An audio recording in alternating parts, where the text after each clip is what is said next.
दोस्तों नमस्कार। आज हम बताएंगे गौ माता ने स्त्रियों को क्या श्राप दिया। जो कोई ध्यान से देखेगा वह धन्य हो जाएगा, जो ये वीडियो छोड़कर जाएगा बहुत पछताएगा।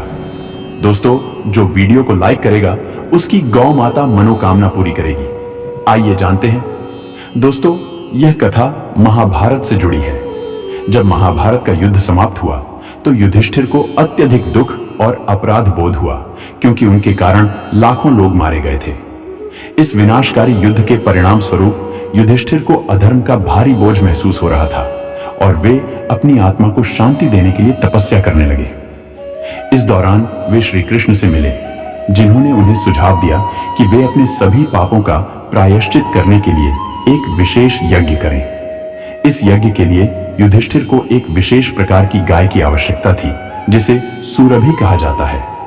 सुरभि गाय को हिंदू धर्म में अत्यंत पवित्र और पूजनीय माना गया है।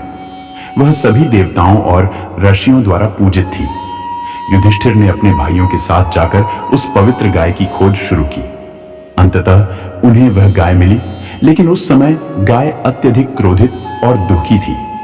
जब युधिष्ठिर ने गौ माता से युद्ध के पापों के प्रायश्चित के लिए यज्ञ में सहयोग करने की प्रार्थना की तो गौ माता अत्यधिक क्रोधित हो उठी। उन्होंने युधिष्ठिर और उनके भाइयों से कहा कि यह महाभारत का युद्ध, जिसने लाखों लोगों की जान ली, अधर्म से भरा हुआ था और इसके लिए केवल कौरव ही नहीं बल्कि पांडव भी जिम्मेदार थे। गौ माता ने युधिष्ठिर को उनकी जिम्मेदारी का एहसास दिलाया और कहा कि केवल यज्ञ करने से उनके पापों का प्रायश्चित नहीं हो सकता। इस क्रोध का कारण यह था कि गौ माता को युद्ध के दौरान हुए भीषण विनाश और निर्दोष लोगों की मृत्यु का अत्यधिक दुख था। उन्होंने पांडवों को यह भी बताया कि उन्होंने जिस धर्म युद्ध की बात की थी उसमें अधर्म भी समाहित था, क्योंकि अंततः यह युद्ध अनेक महिलाओं और बच्चों के लिए त्रासदी का कारण बना। गौ माता का क्रोध केवल पांडवों तक सीमित नहीं रहा, उन्होंने स्त्रियों को भी श्राप दिया। उन्होंने कहा कि चूंकि स्त्रियां उस समय अपने पतियों, भाइयों और पुत्रों को युद्ध में भेजने से नहीं रोक सकी और युद्ध की विभीषिका को टालने के लिए अधिक प्रयास नहीं किए, इसलिए उन्हें एक विशेष श्राप दिया जाएगा। गौ माता ने कहा कि भविष्य में स्त्रियां कभी भी किसी भी रहस्य को अधिक समय तक छिपा नहीं पाएंगी। उनके अनुसार स्त्रियां चाहे कितनी भी विवेकी और समझदार क्यों न हों, वे अंततः किसी न किसी कारणवश रहस्य प्रकट कर देंगी। इस श्राप का गहरा अर्थ है। यह कथा हमें यह बताती है कि गौ माता ने स्त्रियों को उनके सामाजिक और नैतिक दायित्वों का स्मरण कराया। वे स्त्रियां जो परिवार और समाज की आधारशिला मानी जाती हैं, उन्हें यह संदेश दिया गया कि उनका कर्तव्य केवल घरेलू जिम्मेदारियों तक सीमित नहीं है, बल्कि समाज और राष्ट्र के कल्याण में भी उनकी महत्वपूर्ण भूमिका है। गौ माता ने यह श्राप इसलिए दिया क्योंकि उन्हें लगा कि अगर उस समय स्त्रियां अपने प्रियजनों को युद्ध में जाने से रोकने के लिए अधिक प्रयास करती तो शायद युद्ध को टाला जा सकता था। यह कथा स्त्रियों की शक्ति और उनके सामाजिक दायित्वों को भी दर्शाती है, जो उन्हें समाज के निर्माण और विनाश में भूमिका निभाने का संकेत देती है। इस श्राप का प्रभाव आने वाले युगों में देखा गया। कई कथाओं में यह उल्लेख मिलता है कि स्त्रियां रहस्यों को छिपाने में कठिनाई महसूस करती हैं। यह श्राप न केवल स्त्रियों के मानसिक और भावनात्मक स्वरूप का प्रतीक है, बल्कि यह भी दर्शाता है कि समाज में नैतिक और सामाजिक जिम्मेदारियां सभी पर समान रूप से लागू होती हैं। यह श्राप हालांकि प्रतीकात्मक रूप से दिया गया था, लेकिन इसका उद्देश्य था यह दिखाना कि प्रत्येक व्यक्ति, चाहे वह पुरुष हो या स्त्री, समाज की नैतिक संरचना में महत्वपूर्ण भूमिका निभाता है।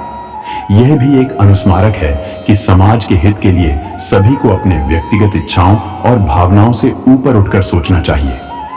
इस कथा से कई नैतिक संदेश उभरते हैं। पहला, यह कि युद्ध और हिंसा कभी भी समाज के लिए हितकारी नहीं होते। चाहे कोई भी कारण हो, युद्ध का परिणाम हमेशा विनाशकारी होता है और इसका प्रभाव केवल युद्ध भूमि तक सीमित नहीं रहता, बल्कि पूरे समाज को प्रभावित करता है। दूसरा, यह कि स्त्रियों की भूमिका केवल घरेलू दायित्वों तक सीमित नहीं होनी चाहिए। उन्हें समाज और परिवार के भले के लिए महत्वपूर्ण निर्णय लेने की क्षमता और साहस दिखाना चाहिए। उनका मौन या निष्क्रियता समाज के विनाश का कारण बन सकती है, जैसा कि महाभारत के युद्ध के संदर्भ में हुआ। तीसरा, यह कि रहस्य और सत्य का महत्व जीवन में बहुत बड़ा है। यदि कोई सत्य को छिपाने का प्रयास करता है तो वह अंततः किसी न किसी प्रकार से प्रकट हो ही जाता है। यह जीवन का एक गहरा सत्य है कि कोई भी रहस्य हमेशा के लिए छिपा नहीं रह सकता और इसे स्वीकारना ही सबसे बड़ा धर्म है। गौ माता द्वारा स्त्रियों को दिया गया श्राप एक प्रतीकात्मक कथा है जो भारतीय पौराणिक कथाओं में स्त्रियों की भूमिका, समाज के नैतिक मूल्यों और युद्ध की विभीषिका को दर्शाती है। यह कथा हमें यह सिखाती है कि हर व्यक्ति, चाहे वह पुरुष हो या स्त्री, समाज के निर्माण और विनाश में समान रूप से जिम्मेदार है। स्त्रियों को अपने सामाजिक और नैतिक दायित्वों को समझने की प्रेरणा देने वाली इस कथा में जीवन के गहरे संदेश छिपे हुए हैं। दोस्तों, इस कथा से यह भी सीख मिलती है कि हमें अपने कर्तव्यों का निर्वहन पूरी निष्ठा और जिम्मेदारी के साथ करना चाहिए और समाज के कल्याण के लिए सदैव प्रयत्नशील रहना चाहिए। ऐसे और वीडियो देखने के लिए चैनल को सब्सक्राइब करें। धन्यवाद।